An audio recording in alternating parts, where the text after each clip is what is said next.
এই আয়োজনের জন্য মাননীয় প্রধানমন্ত্রীকে অন্তরের অন্তঃস্থল থেকে এলাকাবাসীর পক্ষ থেকে আমি গভীর কৃতজ্ঞতা জ্ঞাপন করছি। ভেরি কুইক উনি রেসপন্স করেছেন, তিনি গুরুত্ব দিয়েছেন এবং আপনারা বুঝতেই পারলেন আমরা দুইজন এখান থেকে নির্বাচন করেছি আর উনি এখানে বসবাস করেছেন। কাজে স্টেজ কিন্তু আপনাদের দখলে, আপনাদের মালিকানায়। তো এই সৌভাগ্য আল্লাহ তাআলাই দান করেছেন। এখন সৌভাগ্যের আলোকে আমাদেরকে কাজ করতে হবে। মৌলিক সমস্যাগুলো হচ্ছে কিছু কিছু এলাকা কার বলার মতো এখানে পানি নাই, বেশ কিছু এলাকায় গ্যাস নাই অথবা থাকলেও খুবই অপর্যাপ্ত। তৃতীয় সমস্যাটা হচ্ছে জলাবদ্ধতা। একটু বৃষ্টি হলেই পানি রাস্তাঘাট ডুবে যায়। এটার জন্য সরকার দায়ী নয়, আমরা সবাই দায়ী। নিজের গার্বেজটা আস্তে করে নিয়ে ড্রেনের মধ্যে ফেলে দেই, ঝাড়ু দিয়ে ড্রেনের মধ্যে ময়লাটা ফেলে দেই।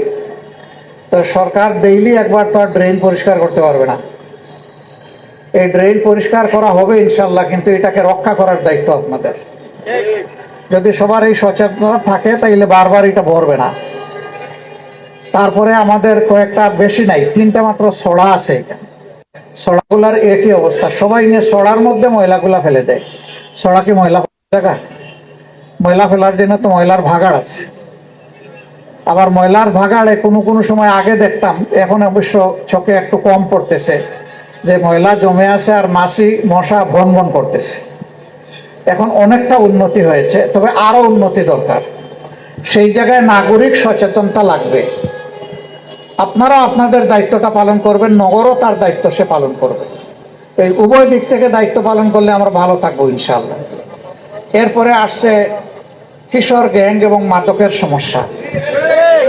এই দেখেন আওয়াজ এখানে সবচেয়ে বেশি জোরালো, এবং এইটা নিয়ে আমাদের মা বোনেরা বেশি শঙ্কিত। তাদের বাচ্চারা স্কুলে যাওয়া আসার পথে কি ঘটে যায়, তাদের বুক দুরুবুরু করে।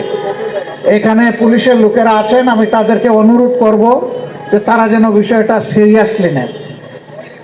তারপরে আছে আপনাদের সমস্যাগুলোর মধ্যে স্কুলের কোথাও কোথাও কিছু অনিয়ম, কিছু দুর্নীতি পর্যায়ের বিষয়, সেইটাও মন্ত্রী মহোদয় শুনে গেলেন। তিনি যথাযথ মন্ত্রণালয়কে এগুলা ইনশাল্লাহ আমি আশা করি যে তিনি পৌঁছাবেন, পার্শ্ব করবেন। এই কয়েকটা মৌলিক সমস্যা বড় মাত্রার।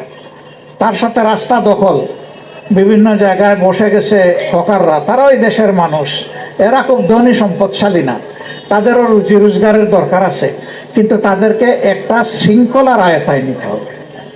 রাস্তা তো ব্যবসার জন্য না, রাস্তা হচ্ছে চলাচলের জন্য।